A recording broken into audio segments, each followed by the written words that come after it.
Troubles will come, but we will stay strong. Strong people always stay on top. One of those strong young Africans in the diaspora is Cynthia Tabe. She is a public relations specialist. CEO of ModeMaisonPR. Then she is the publisher of Vault Magazine as well. She now joins us from the United Kingdom. Cynthia, welcome to the show. Hello, everyone. Hello, Ernest. Thanks for having me. How are you today, Cynthia? I'm doing good. I'm doing fine, thank you. Beautiful. Just the cold. We are 4 days gone into 2017. How is the year coming on so far, Cynthia? We're still, let's say taking things slowly. It's only 4 days into the year, as you said. So things are still a bit slow, but surely from next week, things will start picking up or by the end of the month. But for now, it's still slow. People are still just relaxing and enjoying the new year. People are still recovering from the stupor of New Year and Christmas, end of year celebrations, of course. So, Cynthia, you are on the airwaves of APEX1RADIO today to look into the 2016 year of ModeMaisonPR and Vault Magazine. Then you shall also be looking at the perspective, what you have in store for 2017. But then, let's begin by knowing how ModeMaisonPR is doing. We are doing good, despite the challenges, obstacles, but we're still forging on with our work of preaching the importance of PR to the Cameroonian community, especially, and also why having good branding is good for their personal image or their branding or their company image. Right. Now, one thing I understand is that PR has to do with certain objectives, goals, and making sure that you put the resources together to be able to attain those goals. Now, sure. Did you set some of these objectives at the beginning of the year that just ended? And if you did, how did it go? And what did you put in place to be able to achieve them? For last year, we certainly did set some goals. My main goal especially was to diversify our client base in order to enlarge our portfolio, generate income, obviously, and also to create more awareness for ModeMaisonPR and what we do. But let's just say later on, in a few months later, after setting these goals, I had a different perspective and things changed because I was not very happy with our visual presence on Instagram. I'm taking a very wide interest in this social media platform because of the visual side of it and how easily a brand can benefit significantly when they use it right. So, to do that, I had to look at our own Instagram presence, and I wasn't very confident, nor happy about it. We only just joined Instagram back in Christmas time, 2014. So in 2015, we were just kind of like playing catch up, getting to know the platform. But by last year, I knew that I wanted our presence, our account to take a different route. So that then became my main objective for 2016 was to, find a way, come up with a strategy to visually sell ModeMaisonPR and what we do. And and then that also just pushed me on to, doing more research. And then I decided to embark on a course. I did a digital marketing course, which I succeeded in. So it started one way and then ended another. But, I definitely needed to take a different route after looking at our online Instagram presence. Let me prop in here to find out the importance of digital marketing in what you do. Why did you decide to go take this course? It's part of what we do already. I just wanted to gain more insight, how to use Facebook, especially Facebook ads and SEO, understanding, basic SEO. There's just so much you can do, little things that you need to do to, push your brand. And I had to gain more insight in that. So that's why I decided that, a digital marketing course was a good fit. Right. Let's go back to your presence on Instagram, which you said you wanted to improve upon in 2016. What was the outcome of this goal, and were you satisfied with the result? Definitely was satisfied. The other day, actually a few days ago, I was just checking our best 9 of 2016, and it showed that in total for the year 2016 we had over 35,000 likes, and we posted 248 posts. So this led me to understand that, the strategy that I came up with was working. I also realized that we were getting a lot more engagement on the page, which we weren't getting in 2015 at all. So that for me was satisfactory. Right. So what would you consider as the greatest achievement ModeMaisonPR had in 2016? I would say 2 things. Launching, 2 things. One, the Instagram, our Instagram account, succeeding in achieving a clear strategy for the account was an achievement. I'm still learning on Instagram. I'm still learning the tactics and the tips, but I'm very happy with that. And the second thing was launching a weekly informative PR chat session titled PR Chat Africa with a few other PR girls located across Africa and in the States. So that was very well received, and our weekly chat have been, getting a lot of engagement, and people have been responding to it, which has been wonderful. We started that in October, and so far the response was excellent. So for me, those were the 2 things that marked my 2016. What impression did you leave on your clientele in 2016? Were your clients satisfied with the relationship you had with them this past year? Yes.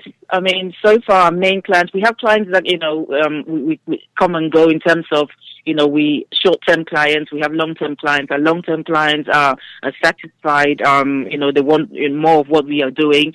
And we are happy when we make others, our clients feel fulfilled. That's our job, to ensure that, their goals are met as well. So they were happy. Right. So, let us look at the other project, which I think is also gaining ground. I'm talking about Vault Magazine, and I would imagine that you are already at the 4th edition. Am I right? Yep. So, right, you are. How has the magazine been faring this far? So far, so good. The objective was to create a magazine that was light, easy to read, and visually appealing. And so far, in our 4 issues, we have managed to slowly, meet our goals.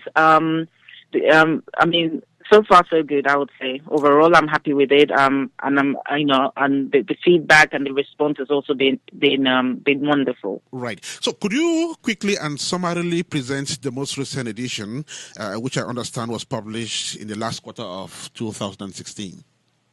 Yes, the 4th issue came out in December. It was a Christmas themed, 35 pages. We added 5 more pages to the issue, and it was fun, fashionable features, as we say, which span from West to East Africa. We covered a multi-million-dollar wedding in Uganda, an experiential PR series in Zambia.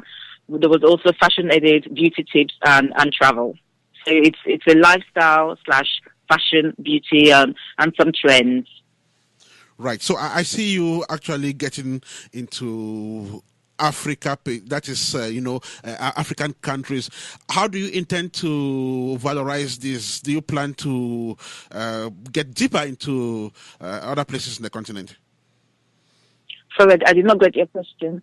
Yes, do you plan to actually get across the entire African continent with Vault Magazine? Vault Magazine. Yes, definitely. I'm just, I'm not, I don't have a team, so I'm counting on people that are, your listeners or people that are reading the magazine to, drop me a line. Anybody is free to contribute. They can send me their contribution, which will, be fully credited. So I am, looking for contributors. I'm relying on others as well to get, send me stories that they want. I mean, everyone's free as well to send me a story, be it of, a brand that they're handling or, themselves. I am free to look at stuff so that, I can keep them, and making the magazine as varied as possible. But it is definitely Africa focused, and I would love to cover as wide as possible of the African continent. So after 4 outings, what has been the reaction from the audience? What are people telling you? The reaction has been good. They've loved the fact that I am so attentive to detail. And that, I'm looking at the visual side. I mean, a photo is worth 1,000 words. So, I'm because I do PR, I realize that everything has to be visually appealing, especially in this day and age where, there is so much information being shared and there's so much we have to take in that, when somebody sees a picture, it can either make or break, whatever's being, served to them. So if the picture's bad, they may not pick up, want to pick up that information. But if the picture is visually pleasing, it's easy. It entices people to pick it up. So I've focused a lot on the detail side of it, and so far people love that aspect of it, and it's been helping the magazine to grow as well. Apart from a story on the Cameroonian first daughter that caught the eye, have you had any story you think has been remarkable? Have I had any story on? Sorry, I didn't hear that. Yes, have you had any other story you think has been remarkable apart from the one on the Cameroonian first daughter that caught the attention in one of your editions? I mean, we have had other stories. The second edition was Alex Song and his wife, Olivia Song. The third edition had Daisy Doe, and then this last issue has Irene. So the stories have been very varied and diverse, and as well, the should I say the moral of the story, what you can pick up from all the 4 features, main profile features, have been different messages. With Brenda, I wanted to show I wanted to show her as normal, and I mean she portrays that anyway. So I wanted to carry on, showing her as normal and approachable and welcoming. With Alex Song and the wife Olivia, their love. I mean the story of the bond, their love. It's something we can all learn from. Daisy Doe, he's the fatherly personality that he has. I mean, it sort of contrasts what he, sometimes we think he is, a spoiled brat, but we see also that he loves his child to bits. And I wanted to portray that fatherly side of him, and and let him be the one, talking to his audience. And this last issue on Irene Major, I wanted to show the spirit of appreciation and giving, which was very befitting for as well the December period, which is all about kindness and giving. Our current guest is a corporate world communication specialist. Her name is Cynthia Tabe. She's speaking live from London. She is the CEO of ModeMaisonPR publisher of Vault Magazine. Now, Cynthia, let us look into 2017. What do you have in store for this new year for both projects? This year, our theme is partnership and exploration. I hope to, keep obviously the partnerships that I've made, from last year and the years before, but also foster new partnerships while exploring avenues which we have not even thought about. So basically, we will make most of the right opportunities that are presented to me and ModeMaisonPR. Let me prop in here. Are there some aspects of your projects which you think are not quite yielding fruits, which you think you should drop and pick up new ones? No, I'm not going to drop anything and pick up. I mean, the thing is that I have an umbrella of things that I do which all fit together. I love the, fashion, beauty, lifestyle. So everything I do and PR, it falls within the same umbrella. Right. So I mean, I don't deviate from the umbrella that I kind of like have, or that I've put myself in, should I say. So everything I do sort of fits around, it has the same theme, should I say. So what are your expectations if we come calling again, say December 2017? What would you have achieved? What do you hope to have achieved by then? I hope to have formed a great partnership with a project or someone that was very, should I say, beneficial, right, and inspiring. So that's what I hope to have achieved by December 2017. So hopefully, if we're talking again, January 2018, I hope to, be telling you that, I partnered on this project, or I partnered with this person, and this was the outcome. Right. So, Cynthia, we are about we're about to run off this radio talk. Just before you go away, there are certainly some people who would have listened to us and may want to get in touch, get in contact, and probably do some work with you. How can they reach ModeMaisonPR Vault Magazine? Okay, we're on Facebook, Twitter, Instagram, and Snapchat at ModeMaisonPR, which is ModeMaisonPR. If you want to follow my own personal antics, which involves fashion, travel, photography, then you can follow me on Twitter and Instagram as @BrownSugar, BrownSchuga. Or, we have an online site, which is www.ModeMaisonPR.com. Okay, that's beautiful. www.ModeMaisonPR.com, right? Right. Okay. Cynthia, I want to thank you so much for making it a date with us on APEX1 Radio this day. And thanks for throwing more light on your two projects. And we want to say congrats on the great job you are doing. Thank you so much, and congrats to you too for the great job you are doing. Okay. Thank you for all the efforts. Thank you. Have a fantastic rest of the day, Cynthia. Thank you, and so do you, and your listeners. Thank you all. Bye.